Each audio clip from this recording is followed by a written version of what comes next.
கிறிஸ்துவின் சபையார் வழங்கும் கிறிஸ்துவின் வசனம் நிகழ்ச்சியை கேட்க உங்கள் யாவரையும் அன்புடன் அழைக்கிறோம். கிறிஸ்துவின் வசனம், இது கிறிஸ்தவர் கீதம். பரிசுத்த வேதம் பறைசாற்றும் வசனம், கிறிஸ்துவின் வசனம், இது கிறிஸ்தவர் கீதம். கிறிஸ்துவின் சபையார் வாழ்த்தி வழங்கும் கிறிஸ்துவின் வசனம், இது கிறிஸ்தவர் கீதம். கிறிஸ்துவின் வசனம், கிறிஸ்துவின் வசனம். வேதாகம ஆராய்ச்சி நேரத்திற்கு உங்களை வரவேற்கின்றோம். Welcome to the Bible study R. நம்முடைய ஆண்டவரும் இரட்சகருமாகிய இயேசு கிறிஸ்து சொல்லியிருக்கிறார், வேத வாக்கியங்களை ஆராய்ந்து பாருங்கள், அவைகளால் உங்களுக்கு நித்திய ஜீவன் உண்டென்று எண்ணுகிறீர்களே, என்னை குறித்து சாட்சி கொடுக்கிறவைகளும் அவைகளே என்று. யோவான் எழுதின சுவிசேஷம் 5வது அதிகாரம் 39வது வசனம். எனவே நாமும் வேத வாக்கியங்களை ஆராய்ந்து கற்றுக்கொள்ளுவோம். அன்பானவர்களே, வேதாம செய்தி நேரத்திற்கு உங்கள் யாவரையும் ஆண்டவராய் இயேசு கிறிஸ்துவின் பரிசுத்தமான நாமத்தினாலே வாழ்த்தி வரவேற்பதிலே மிகுந்த மகிழ்ச்சி அடைகிறோம். இன்று நாள் வேத ஆராய்ச்சிக்காக ஒரே பலி, ஒன் சாக்ரிஃபைஸ். இன்றைக்கு பலிகள் நாம் செலுத்துவதில்லை. ஏன்? ஆண்டவராகிய இயேசு கிறிஸ்து ஒரே பலியாக, நித்திய பலியாக சிலுவையிலே தம்மைத்தாமே ஒப்பு கொடுத்தார். பழைய ஏற்பாட்டு காலத்தில் பலவிதமான பலிகளை செலுத்தி கொண்டு வந்தார்கள் இஸ்ரவேல் மக்கள். எபிரேய ஆசான் இதை குறித்து மிக தெளிவாக நமக்கு குறிப்பிட்டிருக்கின்றார். அன்றியும் ஒரே தரம் மரிப்பதும் பின்பு நியாய தீர்ப்பு அடைவதும் மனுஷருக்கு நியமிக்கப்பட்டிருக்கிறபடியே கிறிஸ்துவும் அநேகருடைய பாவங்களை சுமந்து தீர்க்கும்படிக்கு ஒரே தரம் பலியிடப்பட்டு தமக்காக காத்து கொண்டிருக்கிறவர்களுக்கு ரட்சிப்பை அருளும்படி இரண்டாம் தரம் பாவம் இல்லாமல் தரிசனமாவார் என எபிரேய ஆசிரியர் தெளிவாக எழுதியிருக்கிறதை நாம் பார்க்கின்றோம்.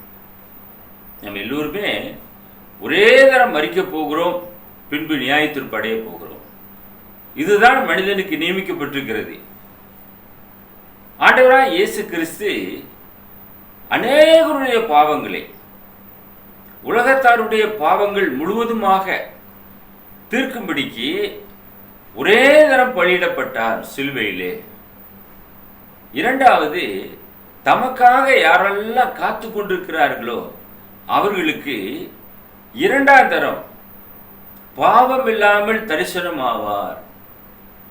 அவருடைய வருகையை நாம் எதிர்நோக்கி காத்து கொண்டவர்களாக இருக்கின்றோம். நியாயப்பிரமாணத்தின்படி கொஞ்சம் குறைய எல்லாம் இரத்தத்தினாலே சுத்திகரிக்கப்படும். இரத்த சிந்துதல் இல்லாமல் மன்னிப்பு உண்டாகாது. ஆதலால் பரலோகத்தில் உள்ளவைகளுக்கு சாயலானவைகள் இப்படிப்பட்ட பலிகளினாலே சுத்திகரிக்கப்பட வேண்டியதாய் இருந்தது. பரலோகத்தில் உள்ளவைகளோ இவைகளிலும் விசேஷித்த பலிகளினாலே சுத்திகரிக்கப்பட வேண்டியதாமே. ஆக நியாயப்பிரமாணத்தின் படியாக கொஞ்சம் குறைய எல்லாம் இரத்தத்தினாலே சுத்திகரிக்கப்படும். இரத்த சிந்துதல் இல்லாமல் மன்னிப்பு இல்லை. எனவே இரத்தம் சிந்தப்பட்டது, பலி செலுத்தப்பட்டது. எனக்கு அன்பானவர்களே, தேவன் நித்தியமான ஒரு திட்டத்தை வைத்தார். ஒரே பலியினாலே எல்லாருடைய பாவத்தையும் போக்கும்படியாக தேவன் சித்தமுள்ளவராக இருந்தார். எனவே ஆண்டவராய் இயேசு கிறிஸ்துவை ஒரே பலியாக நமக்காக சிலுவையிலே ஒப்பு கொடுத்தார். இதை பற்றி வேதாகமம் என்னெல்லாம் சொல்லுகிறது? எபிரேயர் 10வது அதிகாரம் 1வது வசனம், இப்படி இருக்க நியாயப்பிரமாணமானது வரப்போகிற நன்மைகளின் பொருளாயிராமல் அவைகளின் நிழலாய் மாத்திரம் இருக்கிறபடியால் வருஷந்தோறும் இடைவிடாமல் செலுத்தப்பட்டு வருகிற ஒரே விதமான பலிகளினாலே அவைகளை செலுத்த வருகிறவர்களை ஒரு காலம் பூர்ணப்படுத்த மாட்டாது. நியாயப்பிரமாணம் நிறைய பலி சடங்காச்சாரங்கள் இவைகளை உள்ளடக்கினதாக இருந்தது. இந்த நியாயப்பிரமாணமானது வரப்போகிற நன்மைகளின் பொருளாக இல்லை, அது நிழலாக மாத்திரம் இருந்தது. நிஜத்தை நோக்கினதாக இருந்தது. பொருள் கிறிஸ்துவை பற்றினதாக இருந்தது. இப்படி இருந்தபடினாலே வருஷந்தோறும் இடைவிடாமல் செலுத்தப்பட்டு வருகிற ஒரே விதமான பலிகளினாலே ஒரே விதமான பலிகள் செலுத்தப்பட்டது. காளை, வெள்ளாட்டுக்கடா இவைகளுடைய பலிகள் ஒரே விதமாக செலுத்தப்பட்டது. அவைகளினாலே செலுத்த வருகிறவர்களை ஒரு காலம் பூரணமாக்க மாட்டாது, பூரணப்படுத்தாது. அவர்களுக்குள்ளாக அந்த பாவம் இருந்து கொண்டே இருந்தது. ஆக பூரணப்படுத்தக்கூடிய ஒரு பலியை தேவன் இங்கே செலுத்துகின்றார். பூரணப்படுத்தக்கூடிய பலியை தேவன் ஆண்டவராய் இயேசு கிறிஸ்துவின் மூலமாக நிறைவேற்றுகிறார். எபிரேயர் 10:4 என்ன சொல்லுகிறது? அல்லாமலும் காளை, வெள்ளாட்டுக்கடா இவைகளுடைய ரத்தம் பாவங்களை நிவர்த்தி செய்ய மாட்டாதே. இவைகள் எல்லாம் பலி செலுத்தப்பட்டது. ஆனால் எபிரேய ஆசிரியர் இங்கே குறிப்பிடும் போது அல்லாமலும் காளை, வெள்ளாட்டுக்கடா இவைகளுடைய ரத்தம் பாவங்களை நிவர்த்தி செய்ய மாட்டாதே. ஆக நிவர்த்தி செய்யாத ஒரு பலி என்னத்திற்கு?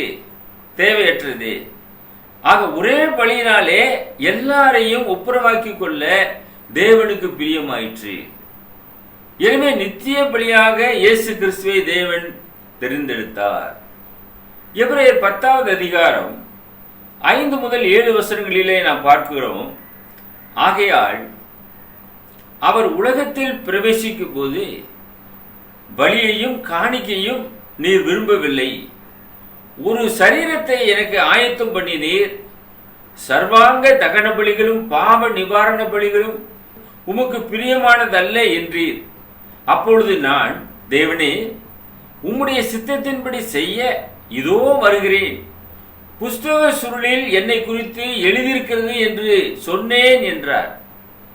ஆண்டவராய் இயேசு கிறிஸ்துவை பற்றி சங்கீதத்திலே சொல்லப்பட்ட அந்த காரியத்தை இப்பொழுது நாம் வாசிக்க கேட்டோம். சங்கீதம் 40:6-8 வசனங்களை நீங்கள் படிப்பீர்கள் என்றால், இதே எபிரேய ஆசான் 10வது அதிகாரத்திலே 5 முதல் 7 வசனங்களிலே குறிப்பிட்டிருக்கிற அதே காரியம் அங்கு சொல்லப்பட்டிருக்கிறது. அந்த புஸ்தக சுருளிலே இயேசுவை குறித்து சொல்லப்பட்டிருந்தது. என்னவென்று, அவர் உலகத்தில் பிரவேசிக்கும் போது, இயேசு கிறிஸ்து உலகத்திலே பிரவேசிக்கும் போது பலியையும் காணிக்கையும் விரும்பவில்லை. அதெல்லாம் அவர் விரும்பவில்லை. ஒரு சரீரத்தை எனக்கு ஆயத்தம் பண்ணினீர். சர்வாங்க தகன பலிகளும் பாவ நிவாரண பலிகளும் உமக்கு பிரியமானதல்ல என்றீர். அதனால இயேசுவை அந்த பலியாக ஒப்பு கொடுத்தார். அப்பொழுது நான், தேவனே, உம்முடைய சித்தத்தின்படி செய்ய இதோ வருகிறேன் என்று ஆண்டவராய் இயேசு கிறிஸ்து பழுதற்ற பலியாக தம்மை தாமே அங்கே சிலுவையிலே ஒப்பு கொடுத்தார் என்று பார்க்கிறோம். இந்த விதமான ஒரே பலியினாலே நாம் பாவமர கழுவப்பட்டிருக்கும் போது நாம் எதற்காக இன்னும் நாம் பலி செலுத்த வேண்டும்? எனக்கு அன்பான நேயரே, சற்று நீங்கள் சிந்தியுங்கள். ஒரே பலியினாலே தேவன் ஒரு முடிவுக்கு இந்த காரியத்தை கொண்டு வந்திருக்கின்றார். அந்த ஒரே பலியினாலே நாம் எல்லாருமே மீட்கப்பட்டவர்களாக இருக்கிறோமா? அப்படி இருக்கும்போது நியாயப்பிரமாணத்தின்படி செலுத்தப்பட்டு வந்த அந்த பலிகள் எல்லாமே நின்று போனது, நிறுத்தப்பட்டது. ஏனென்றால் அது நிழலாக இருந்தது. அவைகளுடைய பொருள் கிறிஸ்துவை பற்றினதாக இருந்தது. இப்பொழுது ஒருவேளை நாம் அந்த பலிகளை நாம் தொடர்ந்து செலுத்துவோம் என்றால் அதனாலே எந்த விதமான ஒரு பயனும் இல்லை. இன்னும் ஆசான் என்ன சொல்கிறார் என்று பாருங்கள். எபிரேயர் 10வது அதிகாரம் 8-9 வசனங்கள், நியாயப்பிரமாணத்தின்படி செலுத்தப்பட்டு வருகிற பலிகளை குறித்து மேற்சொல்லியபடி பலியையும் காணிக்கையும் சர்வாங்க தகன பலிகளையும் பாவ நிவாரண பலிகளையும் நீர் விரும்பவில்லை, அவைகள் உமக்கு பிரியமானதல்ல என்று சொன்ன பின்பு, தேவனே உம்முடைய சித்தத்தின்படி செய்ய இதோ வருகிறேன் என்று சொன்னார். இரண்டாவதை நிலைநிறுத்துவதற்கு முதலாவதை நீக்கி போடுகிறார். இரண்டாவது நிலைநிறுத்தப்பட வேண்டும் என்றால் முதலாவதை நீக்கி போட்டாக வேண்டும். எனவே நியாயப்பிரமாணமானது நீக்கப்பட்டது, அந்த பலி சடங்காச்சாரங்கள் நீக்கப்பட்டது, அதனுடைய ஆசாரியத்துவம் நீக்கப்பட்டது. பலியையும் காணிக்கையும் தேவன் விரும்பவில்லை. ஒரே பலியினாலே எல்லாரையும் ஒப்புரவாக்கி கொள்ள தேவனுக்கு பிரியமாயிற்று.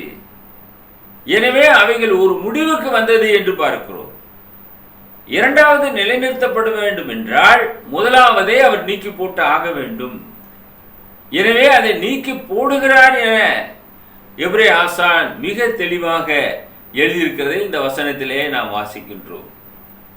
மேலும் எபிரேயர் 10வது அதிகாரம் 10வது வசனம், கிறிஸ்துவினுடைய சரீரம் ஒரே தரம் பலியிடப்பட்டதினாலே அந்த சித்தத்தின்படி நாம் பரிசுத்தமாக்கப்பட்டிருக்கின்றோம். இயேசு கிறிஸ்துவினுடைய சரீரம் ஒரே ஒரு முறைதான் பலியிடப்பட்டது. சுமார் 2000 வருடங்களுக்கு முன்பதாக இயேசு கிறிஸ்து தம்மை தாமே ஜீவ பலியாக ஒப்பு கொடுத்தார். உங்களுடைய பாவங்களுக்காக, என்னுடைய பாவங்களுக்காக, உலகத்தில் இருக்கிறவருடைய அத்தனை ஜனங்களுடைய பாவங்களுக்காக இயேசு ஒரே தரம் பலியாக தன்னை முழுவதுமாக ஒப்பு கொடுத்தார். அந்த ஒரே தரம் அவர் பலியிட்டதினாலே நாம் எல்லாரும் தேவனுடைய சித்தத்தின்படியாக பரிசுத்தமாக்கப்பட்டவர்களாக நாம் மாறுகிறோம். பாவ மன்னிப்பின் நிச்சயத்தை உடையவர்களாக நாம் மாறுகின்றோம். நீங்களும் நான் அவரை நாம் விசுவாசிக்கும் போது அவருடைய ரத்தம் சகல பாவங்களை நீக்கி நம்மை சுத்திகரிக்க வல்லமை உள்ளதாக இருக்கின்றது.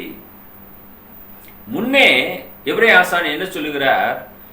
எபிரேயர் 10வது அதிகாரம் 11வது வசனம், அன்றியும் எந்த ஆசாரியனும் நாடோறும் ஆராதனை செய்கிறவனாயும் பாவங்களை ஒரு காலம் நிவர்த்தி செய்யக்கூடாத ஒரேவித பலிகளை அநேக தரம் செலுத்துகிறவனாயும் நிற்பான். அப்பொழுது இருந்த ஆசாரியர்கள் எல்லாருமே நாடோறும் ஆராதனை செய்யக்கூடியவர்களாக இருந்தார்கள். ஆனால் அந்த பாவங்களை ஒரு காலம் நிவர்த்தி செய்யக்கூடாத ஒரு விதமான ஒரே பலிகளையே அவர்கள் திரும்ப திரும்ப செலுத்தி கொண்டு வந்தார்கள். அதனால் எந்த விதமான பயனும் இல்லை. அவைகள் நிறுத்தப்படுவதற்காக இயேசு கிறிஸ்து ஒரே தரம் சிலுவையிலே ஒப்பு கொடுத்தார் என்று பார்க்கிறோம். ஆக அந்த ஆசாரியர்களைப் போல இவர் இல்லாமல் பிரதான ஆசாரியராக ஒரே முறை அதை செய்து நிறைவேற்றினார். அந்த ஆசாரியன் தனக்காகவும் ஜனங்களுக்காகவும் அவன் பலியிட வேண்டியவனாக இருந்தான்.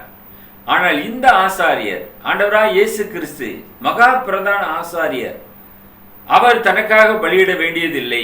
ஏனென்றால் அவர் பாவம் செய்யாதவராக இருந்தார். இவர் ஜனங்களுக்காக தன்னைத்தானே தியாக பலியாக சிலுவையிலே ஒப்பு கொடுத்தார் என்று நாம் பார்க்கிறோம். எபிரேயர் 10, 12, 13 வசனங்கள் என்ன சொல்லுகிறது? இவரோ பாவங்களுக்காக ஒரே பலியை செலுத்தி என்றென்றைக்கும் தேவனுடைய வலது பார்சத்திலே உட்கார்ந்திருக்கிறார் என்று பார்க்கிறோம். He had offered one sacrifice for sins forever, set down on the right hand of God. தேவனுடைய வலது பார்சத்திலே வீற்றிருக்கிறார். இனி தம்முடைய சத்துருக்களை தமது பாதப்படியாக்கி போடும் வரைக்கும் அவர் காத்து கொண்டிருக்கிறார் என்று பார்க்கிறோம். எனக்கு அன்பானவர்களே, வேதாகமம் எவ்வளவு தெளிவாக நமக்கு போதிக்கிறது என்று பாருங்கள். குறிப்பாக எபிரேய புஸ்தகம் ஆண்டவருடைய அந்த பலியை பற்றி மிக தெளிவாக எடுத்துரைக்கிறது. இவரோ பாவங்களுக்காக ஒரே பலியை செலுத்தி தேவனுடைய வலது பார்சத்திலே உட்கார்ந்திருக்கிறார்.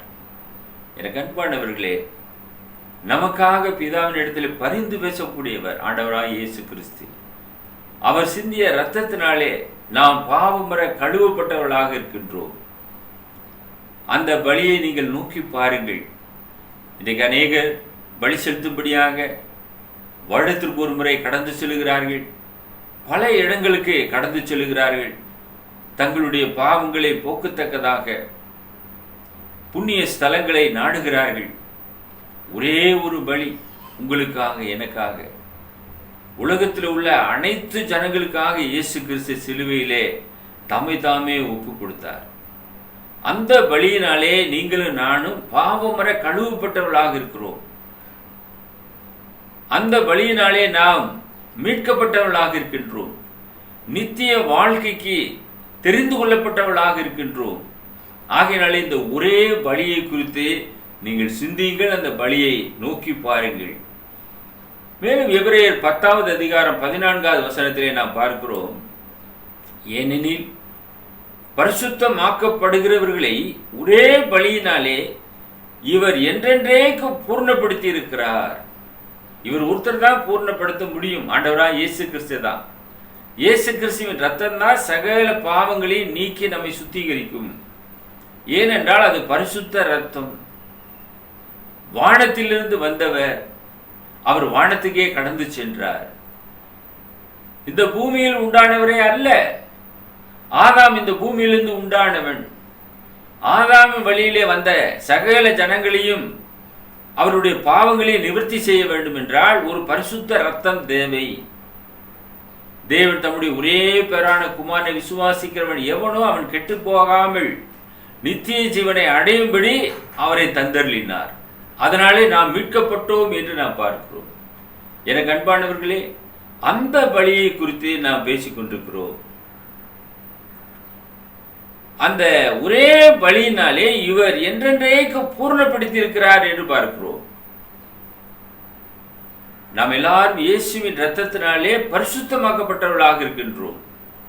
மூன்றாவது காரியம், எபிரேயர் 10:17 நாம் என்ன வாசிக்கிறோம், அவர்களுடைய பாவங்களையும் அவர்களுடைய அக்கிரமங்களையும் நான் இனி நினைப்பதில்லை என்பதாய் சொல்லியிருக்கிறார். இனி அந்த பாவங்கள் நினைக்கப்படுவதில்லை, முற்றிலுமாக கழுவப்படுகிறது என்று பார்க்கிறோம். எனக்கு அன்பானவர்களே, ஞானஸ்நானம் பெற்ற ஒரு நபர் தேவனுடைய பிள்ளையாக அவர் மாற்றப்படுகிறார். பாவத்திலிருந்து அவர் விடுதலையாக்கப்படுகிறார். பாவத்துக்கு செத்து நீதிக்கு பிழைக்கிறார். இயேசு கிறிஸ்துவினுடைய அந்த விலையேற பெற்ற ரத்தம் அவரை முழுவதுமாக கழுவுகிறது. அந்த ஜனங்களை ஒரே பலியினாலே இவர் என்றென்றேக்கு பூர்ணப்படுத்தி இருக்கிறார். ஆனால் நியாயப்பிரமாணமானது அந்த பலிகள் ஒன்றையும் பூர்ணப்படுத்தவில்லை, பூர்ணப்படுத்தக்கூடாது, பூர்ணப்படுத்த முடியாது. ஆனால் இயேசு கிறிஸ்துவின் அந்த ஒரே பலி எல்லாரையும் பூர்ணப்படுத்துகிறதாக இருக்கிறது. நாம் இயேசுவின் இரத்தத்தினாலே மன்னிக்கப்பட்டது உண்டானால், நாம் இயேசுவின் இரத்தத்தினாலே கழுவப்படுவோம் என்றால், இனி பாவத்து நிமித்தம் பலி செலுத்தப்படுவது இல்லையே என வேதாகம் சொல்லுகிறது. இனி மேலும் மேலும் நாம் பலி செலுத்த வேண்டிய அவசியம் இல்லை. ஏனென்றால் ஒரே பலியாக, நித்திய பலியாக இயேசு கிறிஸ்து சிலுவையிலே பலியிடப்பட்டிருக்கிறார் என பார்க்கிறோம். அதனால் தான் எபிரேய ஆசிரியர் சொல்லுகிறார், இவைகள் மன்னிக்கப்பட்டது உண்டானால் இனி மேலும் பாவத்து நிமித்தமாக பலி செலுத்தப்பட வேண்டுவது இல்லை. மேலும் எபிரேயர் 10:19 என்ன சொல்லுகிறது, ஆகையால் சகோதரரே, நாம் பரிசுத்த ஸ்தலத்தில் பிரவேசிப்பதற்கு இயேசுவானவர் தமது மாம்சமாகிய திரையின் வழியாய் புதிதும் ஜீவனுமான மார்க்கத்தை நமக்கு உண்டு பண்ணி இருக்கிறபடியால் என பார்க்கிறோம். புதிதும் ஜீவனுமான ஒரு மார்க்கத்தை இயேசு கிறிஸ்து உண்டு பண்ணி இருக்கிறார்.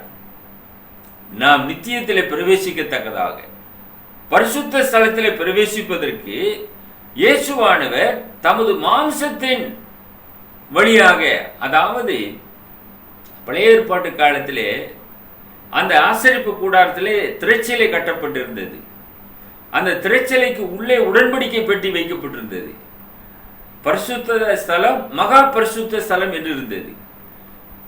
இதற்கு ஒப்பாக இந்த இயேசு பரலோகத்திற்கும் இந்த பூமிக்கும் நடுவாக ஒரு திரைச்சீலையை போன்று, ஒரு அந்த மாம்சமாகிய அந்த திரைச்சீலையின் வழியாக என்று நாம் பார்க்கிறோம். அந்த மாம்சமாகிய திரையின் வழியாக புதிதும் ஜீவனுமான ஒரு மார்க்கத்தை உண்டு பண்ணி இருக்கிறார். நமக்கும் தேவனுக்கு ஒரு தொடர்பை ஏற்படுத்தி வைத்திருக்கிறார். என்னாலே அல்லாமல் ஒருவனும் பிதாவின் இடத்திலே வரான் என்று இயேசு அதனாலதான் சொன்னார். இன்றைக்கு இயேசுவை விசுவாசிக்காமல், இயேசு கிறிஸ்துவினுடைய அந்த நாமத்தை பற்றி கொள்ளாமல், அவருடைய இரத்தத்தினாலே பாவமர கழுவப்படாமல் நாம் நித்தியத்தை சுதந்திரிக்க முடியாது. ஒரே வழி இயேசுவாக இருக்கின்றார். வேறொரு நாமம் இந்த பூமியிலே கட்டளை இடப்படவும் இல்லை என அப்போஸ்தலர்கள் பிரசங்கித்து வைத்திருக்கிறார்கள். ஆக ஒரே ஒரு நாமம் தான் கட்டளையிடப்பட்டிருக்கிறது, அது இயேசுவின் நாமம். அந்த நாமத்திலே நமக்கு மன்னிப்பு உண்டு, அதுவும் அவருடைய இரத்தத்தினாலே மன்னிப்பு இருக்கிறது என்று நாம் பார்க்கிறோம்.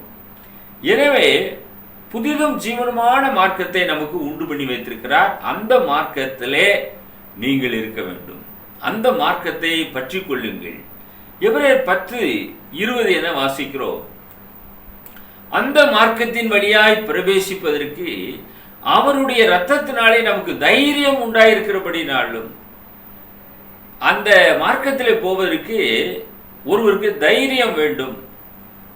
எப்படி தைரியம் வரும்? இயேசுவின் இரத்தத்தினாலே கழுவப்பட்டு இருக்கிறேன் என்ற ஒரு தைரியம். அதைத்தான் இங்கே உணர்த்துகிறார். அந்த மார்க்கத்தின் வழியாய் பிரவேசிப்பதற்கு அவருடைய இரத்தத்தினாலே நமக்கு தைரியம் உண்டாயிருக்கிறது, ஒரு நம்பிக்கை பிறக்கிறது. அந்த நம்பிக்கையோடு நாம் தேவனிடத்திலே சேர்வோம். அவர் எப்படி வலது பார்சத்திலே போய் வீற்றிருக்கிறாரோ, ஜெயம் கொள்ளுகிறவன் எவனோ அவனும் அவரோடு கூட சிங்காசனத்திலே உட்காரும்படியாக அருள் செய்வார். இதை வாக்குத்தத்தமாக வெளிப்படுத்தின விசேஷத்திலே சொல்லி வைத்திருக்கின்றார். எனவே அந்த நம்பிக்கையிலே அவருடைய இரத்தத்தினாலே நமக்கு தைரியம் உண்டாயிருக்கிறது என்று வேத வசனத்தின் மூலமாக நாம் அறிகின்றோம். எபிரேயர் 10வது அதிகாரம் 21-22 வசனங்கள். தேவனுடைய வீட்டின் மேல் அதிகாரியான மகா ஆசாரியர் நமக்கு ஒருவர் இருக்கிறபடினாலும், தேவன் ஏற்படுத்திய அந்த வீட்டிலே மகா ஆசாரியர், பிரதான ஆசாரியர் ஒருவர் இருக்கிறார், ஆண்டவராய் இயேசு கிறிஸ்து. Having an high priest over the house of God. தேவனுடைய வீட்டிலே அவர் மகா பிரதான ஆசாரியராக இருக்கின்றார். எனவே துர்மனச்சாட்சி நீங்க தெளிக்கப்பட்ட இருதயம் உள்ளவர்களாயும் சுத்த ஜலத்தால் கழுவப்பட்ட சரீரம் உள்ளவர்களாயும் உண்மையுள்ள இருதயத்தோடும் விசுவாசத்தின் பூரணத்தோடும் நிச்சயத்தோடும் சேர கடவோம். ஒரு பூரண ஒரு நிச்சயம் நமக்குள்ளாக வேண்டும். நான் அவரோடு கூட நித்தியத்தில் இருப்பேன் என்ற ஒரு நம்பிக்கையோடு கூட நாம் கடந்து செல்ல வேண்டும். சுத்த ஜலத்தால் கழுவப்பட்டவர்களாக நாம் இருக்கின்றோம்.